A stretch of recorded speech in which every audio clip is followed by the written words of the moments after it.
Hi, this is Larry Blumenfeld. I'm here in Brooklyn, New York, and joined by Ben Jaffe, who's in, where are you, Ben? I'm in New Orleans. I'm actually, to be specific, I'm over in the Marigny neighborhood just outside the French Quarter. So And it's a yeah, entering what short bike ride from Preservation Hall, right? a hop, skip, and a jump. Yep. Now, of course, the two of us should be, well, first of all, I should have seen you in April for the Jazz and Heritage Festival, Yes. which couldn't happen this year. And the two of us should be down in Charleston, South Carolina, or for you up in Charleston, South Carolina, for Spoleto Festival USA. And we're all very much looking forward to hosting the Preservation Hall Jazz Band.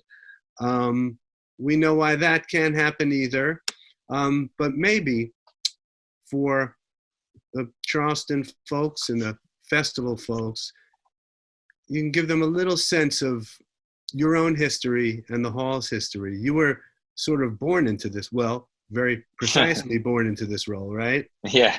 I yeah, I was raised at Preservation Hall. Preservation Hall actually was my parents' house at one time. Mm-hmm. When they moved to New Orleans in '61, Preservation Hall became their second household, and that's where they uh, raised my brother and myself for many years.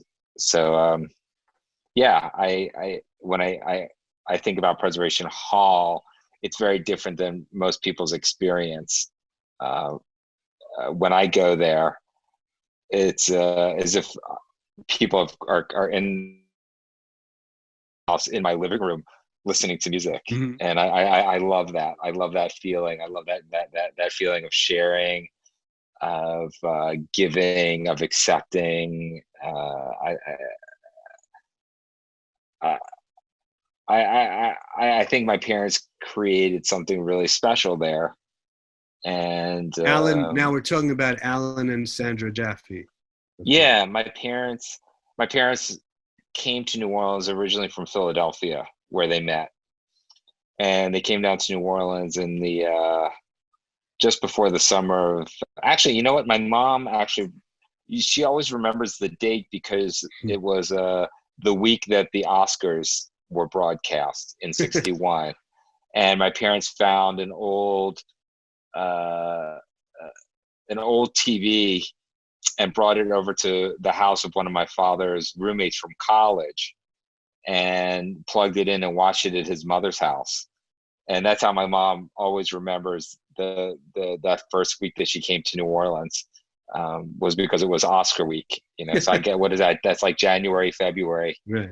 usually. And yeah, I mean, my parents very soon after coming to New Orleans met a gentleman named Larry Bornstein, who had uh, been hosting these very informal jam sessions And at. what was an art gallery, right? Then Right, at that correct. point. Yeah, he was an art dealer. He had been in New Orleans since I think since the '40s, and began having these jam sessions, these jazz sessions at his art gallery. And this community of artists started, you know, uh, growing and gathering at this art space. Yeah. That was where my parents first experienced, um, what would become Preservation Hall. Right. And I mean, you're talking a little more than a half century ago now. And, I and mean, believe it or not, I mean, we're going to be celebrating next year our 60th anniversary. Yeah. right. And back then at the start, and even when you were a child, it was a place where there was a quote unquote revival happening. And certain seminal figures of that revival, the clarinetist George Lewis, maybe being one of them, were in their Yeah. ascendancy. What was it like to experience that stuff? I mean, I'm sure when you were very young, you couldn't really have a perspective on it, but what was that like? It, uh, I, it, it was, I what would it be like to grow up and hear, you know, the greatest musicians in the world playing every night of your life? It's a very, it's a very beautiful normal. Right. It was my normal. So it's always difficult for me to describe it, to compare it to anything, because I'm not really sure how other people grew up. I've Right. heard how other people grow up, but it was very different from how I grew up. Right. You know, my normal was interacting with Willie and Percy Humphrey and Narvin Kimball and Sweet Emma Barrett and Sing Miller and the Olympia Brass Band, Walter Payton. I mean, the James Prevost, Frank Fields. I mean, I'm reminded, you know, because of the passing of Little Richard, of Frank Fields, because he was the bass player at Cosmos's recording studios at, you know, at J&M. Where Little Yeah, I Richard mean, that was, recorded many and of his. Right. yeah, and Right. you know, I'm getting chills thinking about it. Right. The bass Right. on most of those recordings is the bass that he ended up, uh, that I ended up inheriting from him. Oh, Uh, really? Okay. yeah, Wow. you know, it's one of those things that I really go back to being a teenager when I think about the hall and my connection to it. You know, my parents knew a life before they came to New Orleans, and they knew a life before they came to Preservation Hall. So for them, Preservation Hall wasn't something that was intended or meant to live forever. It was something that was really about capturing a moment in time. Right.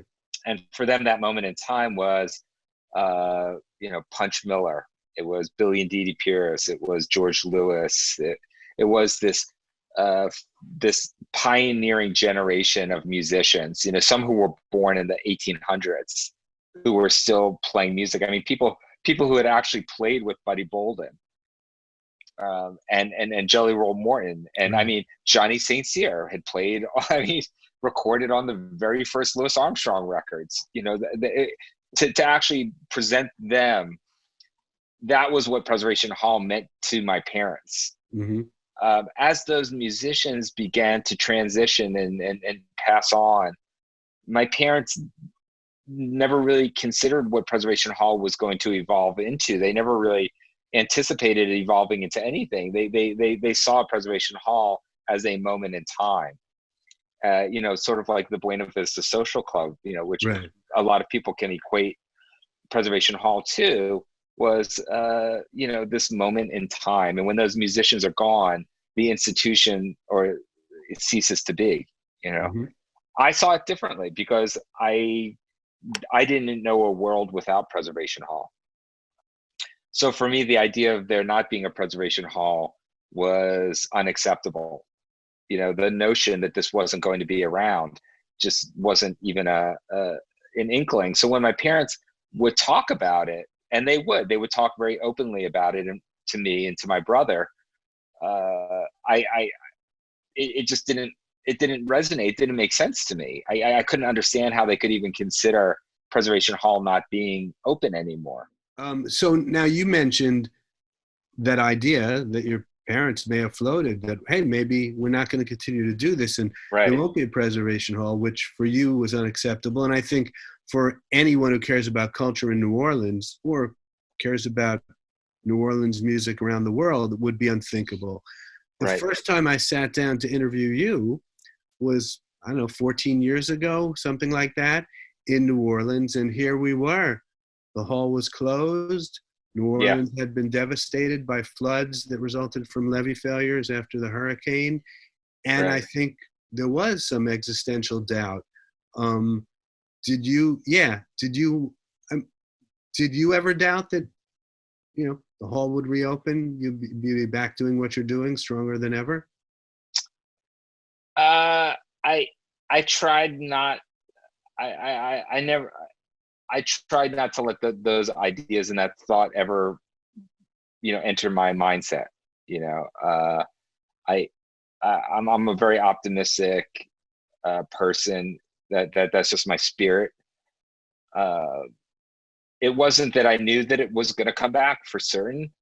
What I knew was what Preservation Hall represents to New Orleans, and the values and the principles that Preservation Hall is built upon are important values. How would you characterize those values and principles? Preservation Hall was built on honor and respect and dignity and deference to a community of musicians that had been treated as second-class citizens, or whose music had been disregarded as worthy, of something that would that could be performed on a stage, or right. It was barroom music. It was the devil's music. It was music being performed by a segment of the society that was that it was whatever's below second class citizens. Right. And I mean, not only did the hall elevate that, but really did reinforce that sense of community and family. I know after the hurricane and after the flood, and 14 years ago, one of the first things you and the hall set about doing was finding musicians and creating ways to fund them and get them back and give them sustenance, right? I immediately was, I mean, I can remember this vividly because it was the very first text message I ever received was the day after Hurricane Katrina. I was here in New Orleans. I stayed here for Katrina, and the trombone player Lucien Barbaran, who recently passed away, yes, and is a member of an incredibly important New Orleans musical family, an institution, in and of itself. Paul Barbaran, Louis Barbaran. I mean, it just, Danny Barker. I mean, it's an incredible family of musicians. He texted me and said, he's like, stuck in Shreveport with my family. Credit cards don't work. We don't have any cash, and it was, oh man, Preservation Hall had become a very important resource to the music community of New Orleans. And my parents were the ones who created that. They created that environment. They created that environment. They, if you were someone and you had a need, you came to see Jaffe. That's what you did. It wasn't like he was the Godfather, like, kiss my ring type of guy. He was just like, they knew that this is what he did. This is what was important to him. If you needed a month's rent, if you needed a place to stay, if you needed a meal, if you needed a gig, if you needed a horn, if you needed medical care. And this was long before any of those services, anything like a foundation ever existed for musicians. Like that, the whole idea of providing any kind of care for musicians was just right. And but in those days, days and months and even years after the flood, even before the hall was open, you ended up establishing what I know from my own reporting, really the precursor for a whole wave of funding and redirecting of energy that laid the groundwork for a real recovery in cultural terms. Absolutely. How long was the hall closed after the flood? How long was it before you? We were closed for a year. Almost a year. We reopened at Jazz Fest. Okay. In 2006. And so now I have to ask him. This must rekindle old dark memories of the. I mean, the hall's closed. Yes. You don't know when you can reopen, right? That's right. Yeah. Is this? Oh, absolutely. Yeah. I mean, that was when I heard the lock closed. When I closed the lock at the hall, when the night we decided okay, it's not safe for us to have shows here, and that was a decision we made. It wasn't a decision that, the government was making for us. We came to the conclusion that it wasn't safe for us to have our musicians, many of who are elderly and the most susceptible, in a closed environment with people from all over the world. And Preservation Hall is sort of the United Nations of music venues. I mean, every night you go in there, you're gonna. I mean, it's. I tell people this, and it's hard to believe, but any night you go in there, you're gonna meet somebody from every continent. Right. And the whole point is sitting there close together in an intimate space. In a chapel, yeah. Who was the last musician to perform before you closed down this last month? Actually, it was the Preservation Hall band. It was my band. Yeah. But now in the interim, in between that experience in 2005 with the hurricane and the flood and recovery, and this experience, of course, there's been an even greater groundswell of appreciation and touring and notoriety for Preservation Hall Jazz Band in the intervening years. So, when you tour so widely now, and even in stages that maybe aren't necessarily about jazz, around the country and around the world, what has in those years, did the mission and the identity of Preservation Hall Jazz Band change for you at all in the past decade or so? It grew organically and naturally. This is going back to what we were talking about, my parents capturing a moment in time. If you take a moment in time and try to keep repeating that moment in time over and over again, then you find yourself recreating a moment in time and not being in the moment in time. Right. And I grew up with the Dirty Dozen brass band. Mm-hmm. I grew up with the Rebirth brass band, then I grew up with the Soul Rebels and the Hot Eight. I grew up with James Andrews and the Treme brass band. That music was real music to me. That was the Glass House, that was Second Lines on Sundays. That music was real to me. It resonaed with me. Yeah, now you're talking about people who really modernized the traditional sound of New Orleans. Yeah. There's always a generation that connects. That connects in New Orleans. What I've come to appreciate is that generation that connects the past, the present, and the future. Yeah. And it does happen in waves. Now, aside stylistic musical elements aside, in this past decade and more of touring since the last time you reopened and recovered, did what the band represented to you and to audiences in general, did that change for you, or did you have a changed sense of, we're back and were people investing something new in that name, Preservation Hall? Yeah. We attracted,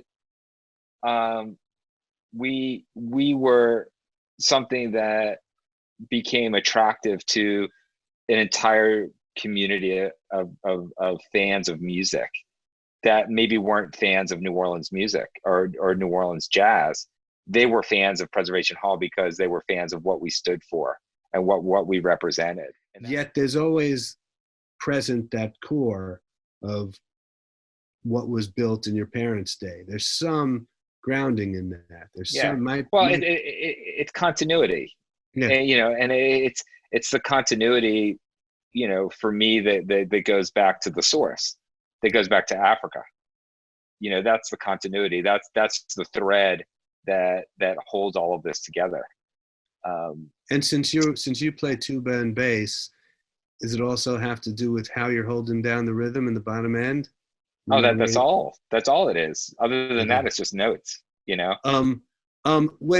you think back, that first performance after that long stretch of darkness after the flood, what did that feel like? Oof. I can tell you this, that it wasn't this, that wasn't the Field of Dreams moment for us. Mm-hmm.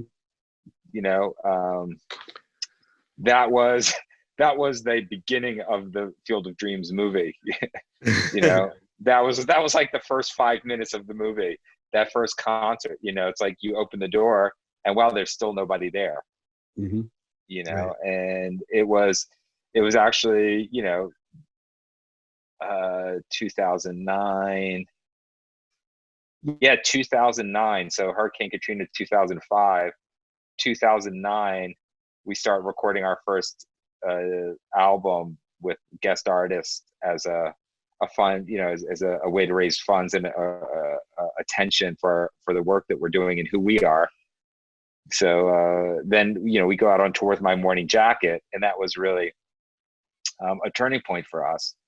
Was this moment where we were, you know, in front of an audience of people who for the first time had no inclination of who we were at all.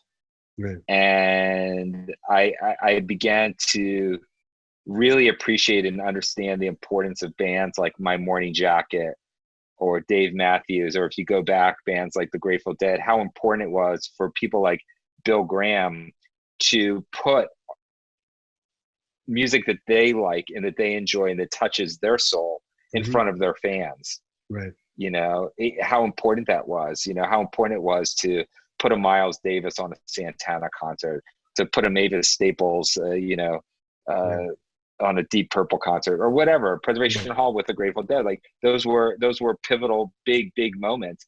And I saw that happening again. And I was like, oh, this is cyclical. This isn't just a one-time thing. This isn't new, what we're doing.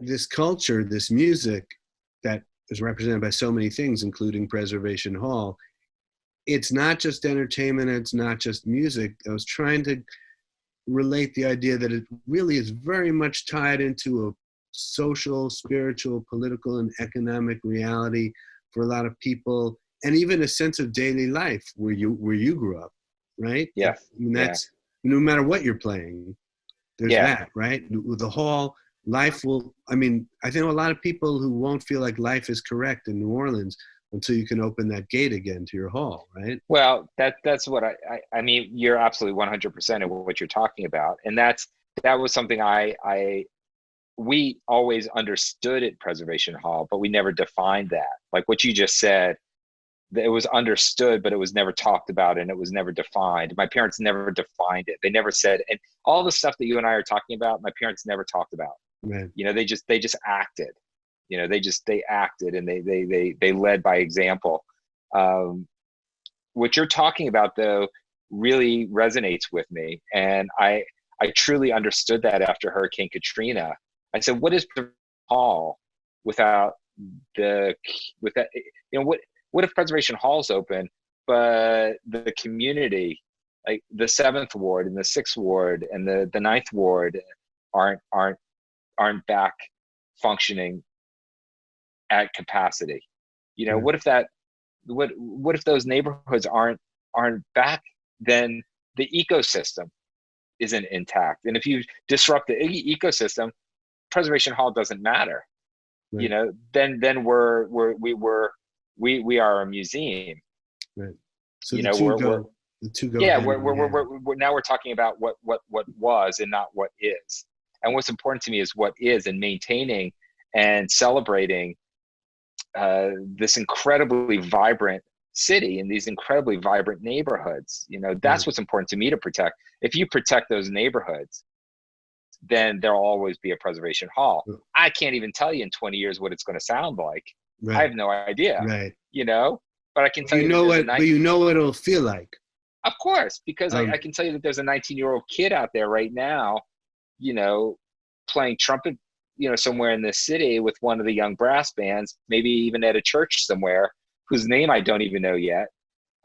You know, or a student at NOCA, or a 6-year-old kid, or someone who's just being born in this moment, you know.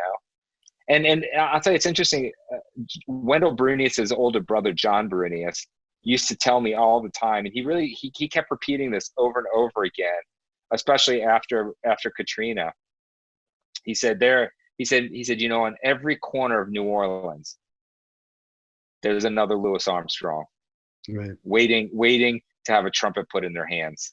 He said, I just know that the live experience, that communal experience of playing music and experience music together is part of who we are genetically.